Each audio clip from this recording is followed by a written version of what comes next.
Hello dear student, this lecture is for class 9. This is the first chapter, that is the chapter name is Fundamental Unit of Life, that is cell. Okay.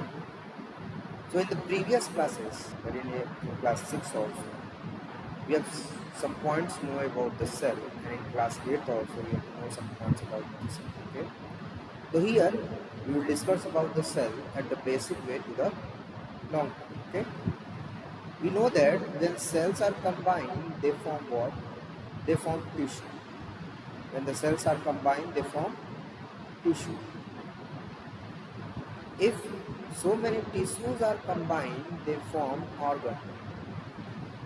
Organs are combined, they form organ system. Organ system. And if the organ systems are combined, they form an organism. Okay?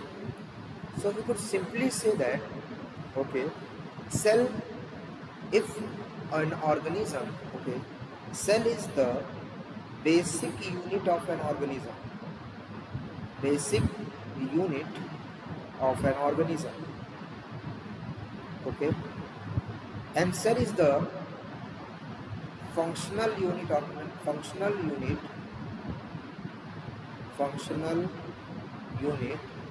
an organism. Okay. And cell is also a structural unit of an organism.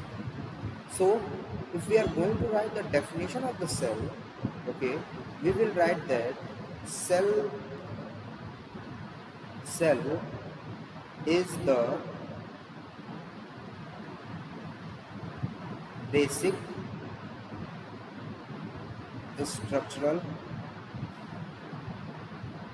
and functional unit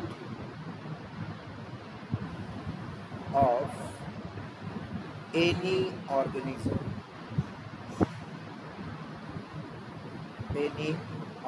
Okay.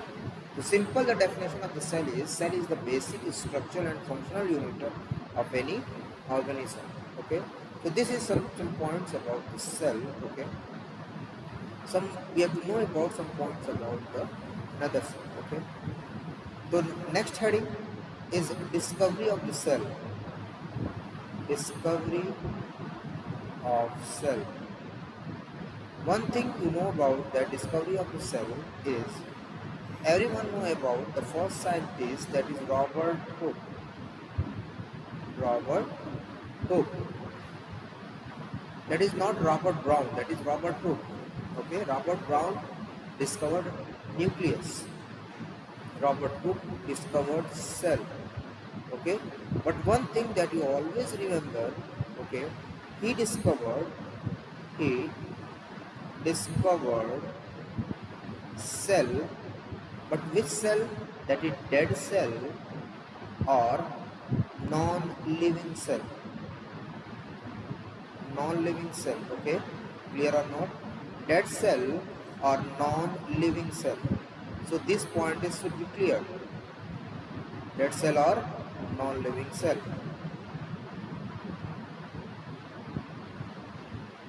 Okay.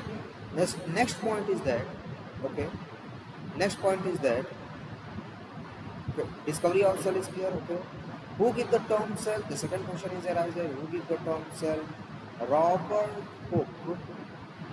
Robert Hooke give the term cell.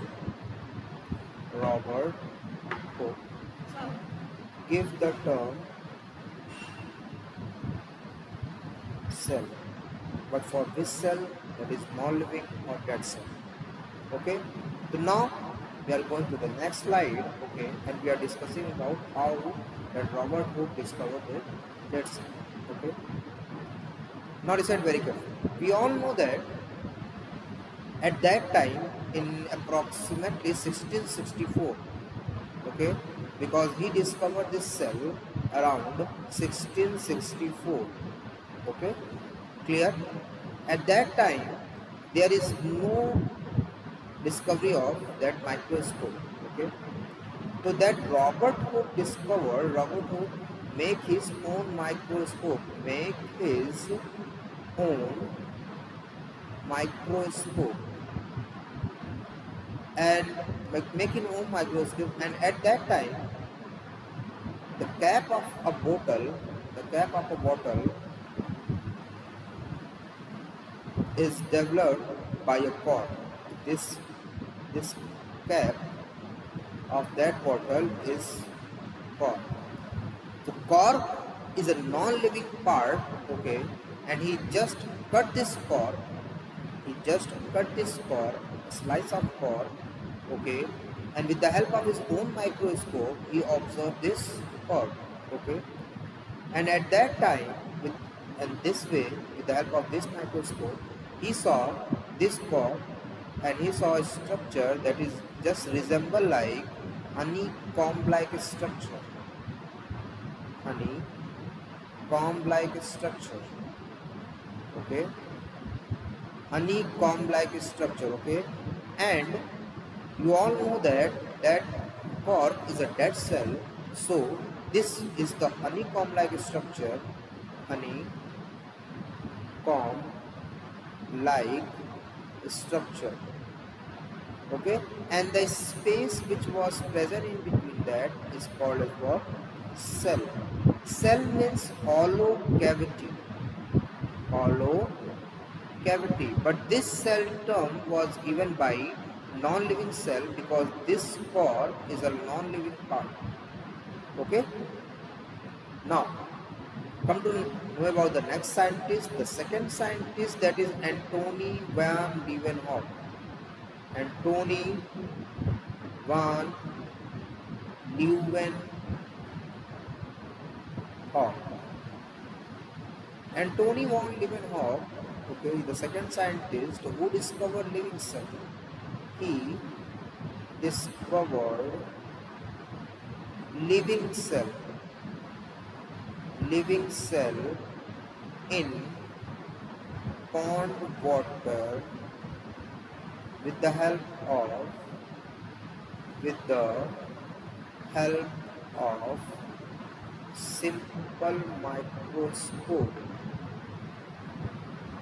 simple microscope. He, after 10 years, it means approximately 1674, okay, he discovered that living cell in the pond water with the help of simple microscope. He just collected that pond water, and on a slide, he just take a drop of water. He just take a single drop of pond water. This is the single drop of pond water.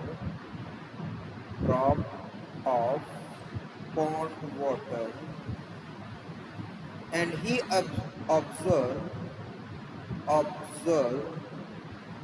with microscope,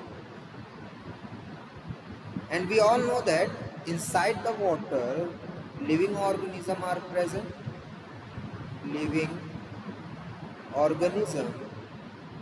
are present. So with the help of this microscope, he just observed it, and he saw a living cell, and that living cell is an algae, and that algae name is Spirogyra. And that algae name is what? Spirogyra. So the first living cell was discovered by Antony van Leeuwenhoek with the help of simple microscope, okay, in approximately 1674, and the first living organism that we saw, that is an alga, which name is what? Spirogyra. Okay. So we are going to the next slide, and we have to know some more points about that Antony van Leeuwenhoek. Okay. At that time, with the help of that microscope, he discovered maximum organism in water. So he was called as father of microscopy or microbiology? So this question will be arise that who is called father of microbiology or microscopy and why? Okay, so this is all about that Anthony von Leeuwenhoek. Okay, now we are going to discuss about some cell theory. Okay, cell theory is most important because maximum question is also around on that. Okay, the cell theory. One question that I am given you, listen very carefully, that which organism does not follow the rule of cell theory and why? Okay, later we will discuss about that. Okay, so first we know about the cell theory. Cell theory was basically it was given by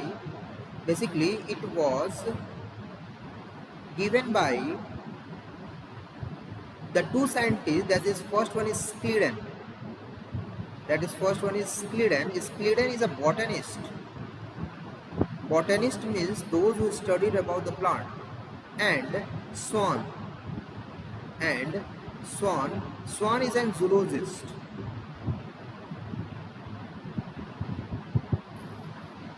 Okay, Swan is an zoologist. Okay, and later, after some time, one more point was added by another scientist, that his name is Rodolphe Virchow. The third point which was given by Rodolphe Virchow, first point is given by Schleiden, second point is given by Swan, third point is given by Rodolphe Virchow. Now we are going to see the points. The first point is very simple, that all living organism, we are discussing about the living organism. All living organism are unicellular. Unicellular means made up of one cell.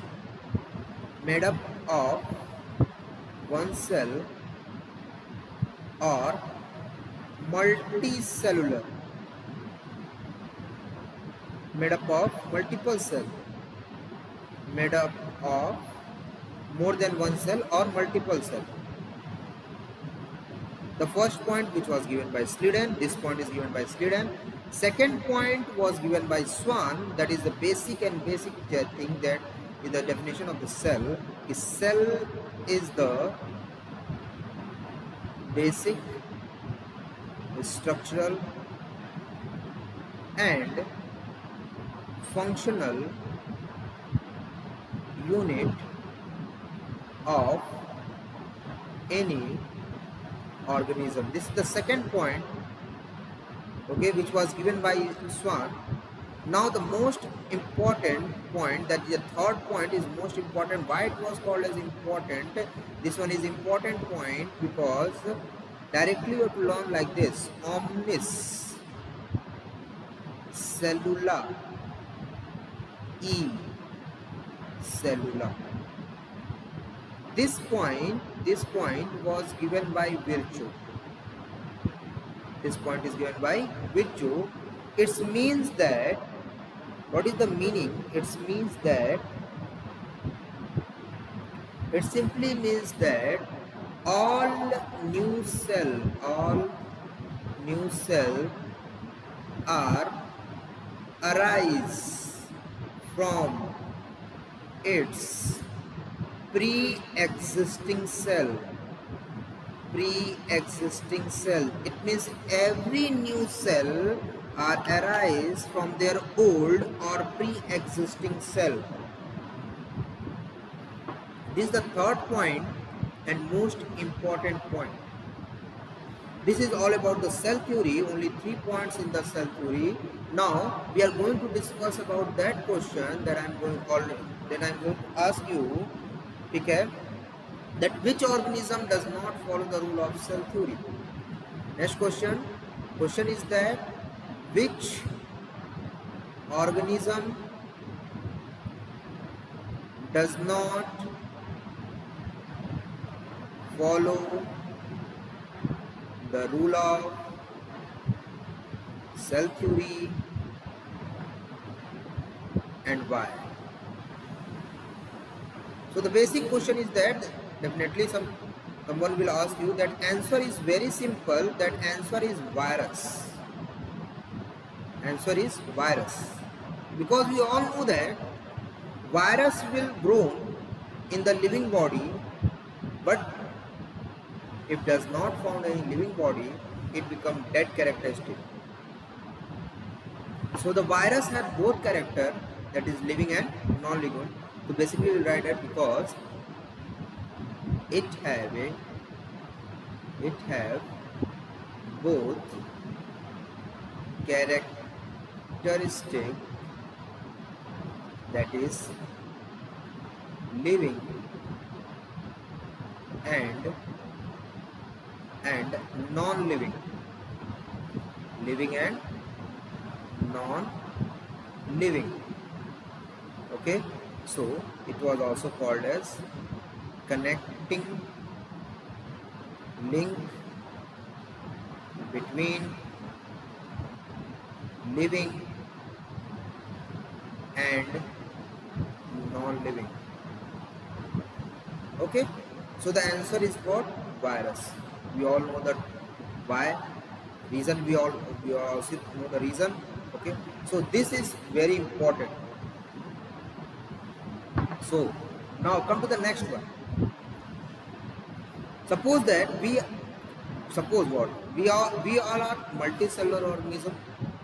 We all are what? Multicellular organism. Suppose that this one is the cell, this one is another cell, this one is another cell, this is also, this is also, this is also. And we easily know that, if we are familiar about that, कि every particle, any particle is moved from higher to lower. Okay, so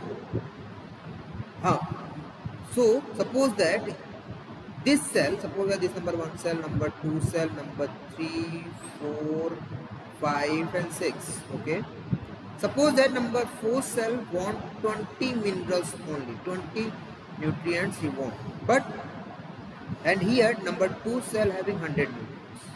Okay, so higher concentration, the movement is higher concentration to lower concentration. Okay, that movement is higher concentration to lower concentration, 100 to 20. But here is the layer which was present at the cell is called as what? Plasma membrane or cell membrane. Plasma membrane or cell membrane. It only allow that 20 particle only which was required by that cell, not all. Okay, so it behave like it allow only those substance which was required by the cell. Okay, so it was behave like SPM, that is semi or selective permeable membrane. Semi or selective permeable membrane, it behave like a semi or selective permeable membrane. Semi or selective permeable membranes means it allow only those substance which that cell wants, so it behave like SPM. That is the most important part. Okay, so many questions that I am going to give you, listen very carefully. So first question is very simple, that what is the work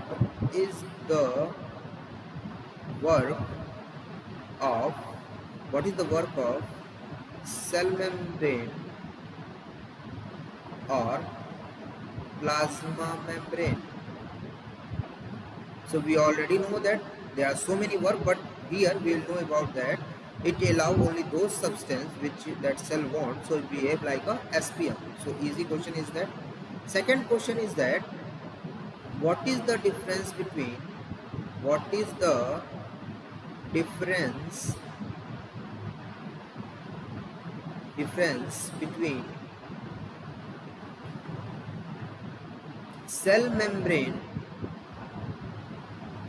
and cell wall.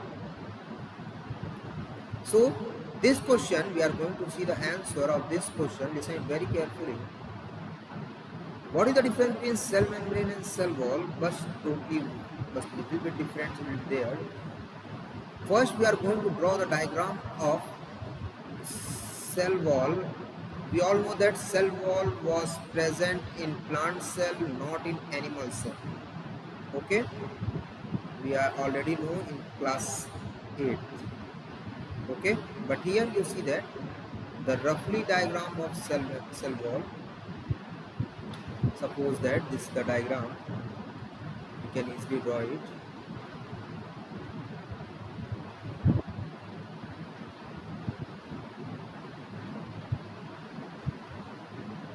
This is the cell membrane or cell wall. We have to draw the outer layer that we are going to draw it. Okay.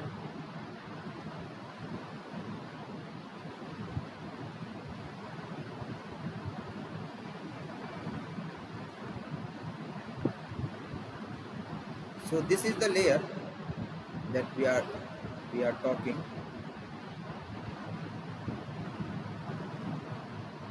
Listen.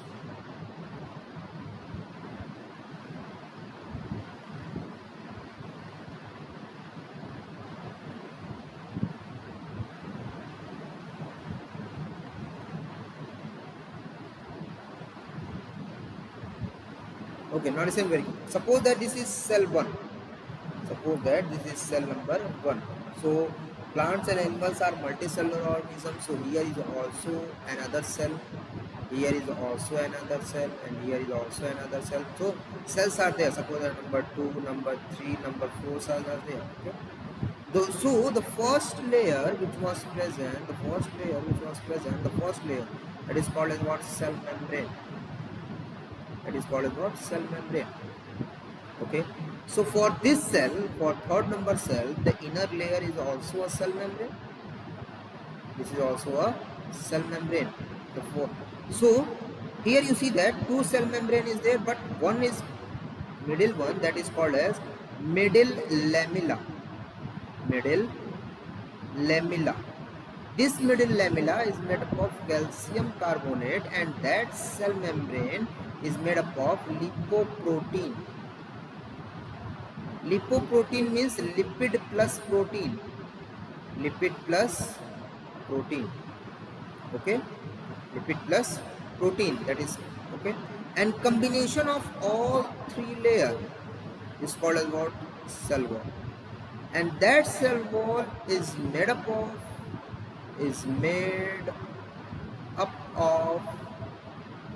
cellulose. Is made up of cellulose. So we all know the difference between the cell membrane and cell wall, because cell membrane is the first layer of the cell and cell wall is the combination of all three layers, that is called cell wall. It was only present in plant cell, only present in plant cell. Okay, not in animal cell. In animal cell only cell membrane is present. Single cell membrane is present. Okay, clear? So this is the difference between plant cell, cell membrane and cell. Now, your one thing you just listen very carefully.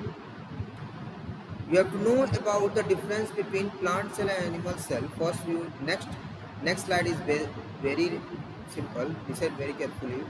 You have to draw the diagram like this. Okay, you have to draw the diagram on like this. That you just take landscape your page.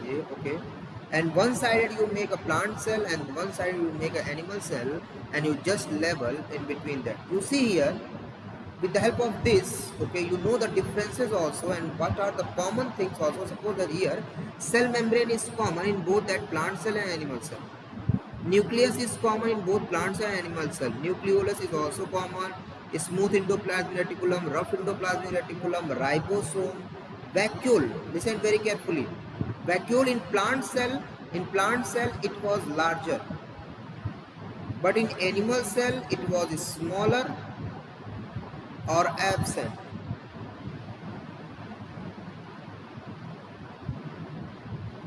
Okay, smaller or absent. Clear or not? Okay, now listen very carefully. In both, that is plant cell and animal cell, mitochondria is present. Mitochondria is commonly called as powerhouse of the cell. In both, that is plant and animal cell, Golgi apparatus is present. That is in plant cell, that Golgi apparatus is called as dictyosome. Later we will discuss about that dictyosome. Okay, but in animal cell it was called as what? Golgi apparatus, Golgi complex. Okay, the Golgi body. Now these three things, that is chloroplast, cell wall and plasmodesmata, is only present in plant cell, not in animal cell. And centriole, lysosome and centrosome are present in animal cell, not in plant cell. So with the help of this diagram, okay, you just leveled it and just clarified the difference between both plant and animal cell. So you have to draw this diagram like this, okay. The next one is very simple. Listen very carefully. This one, this diagram, this diagram, only this one is not only this diagram. You see comparison hai, okay. You know this one also. This is the listed diagram or just the flowchart diagram, or you told you. These are the common. In between the plant cell and animal cell. Okay, and these and this are not present in the plant and animal cell. These are present in the plant cell and these are present in the animal cell. So this diagram is also important. You have to draw it. Okay, clear? Now come to the next slide. Everyone is clear this slide? Okay, now come to the next slide. Next slide is very simple. We all know that. Okay, the next heading is solution.